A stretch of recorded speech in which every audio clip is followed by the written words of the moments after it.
Hello! In this video, we will show you how to prepare a great café au lait with your NESCAFÉ Dolce Gusto Infinissima. Adjust the drip tray to the low position.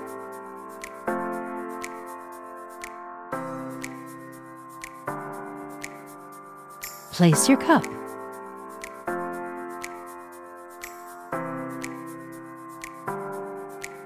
On this capsule, 6 bars means that preparation time is about 30 seconds. Lift the locking handle.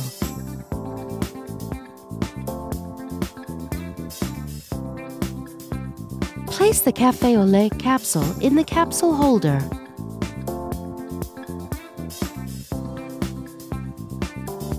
Push down the locking handle.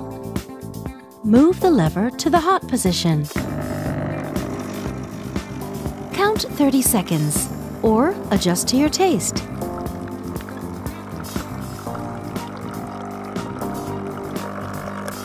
Move the lever back to the stop position. Once the coffee flow has stopped, the power button blinks red.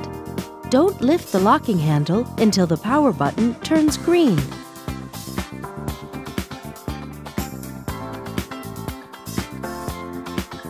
Remove the capsule. Tip it into a bin. Reinsert the capsule holder. Keep in mind the coffee level in the cup as a guide for future preparations. And that's it! Enjoy your balanced and round café au lait. With NESCAFÉ Dolce Gusto, you can enjoy a wide range of delicious coffees, teas, and hot chocolates.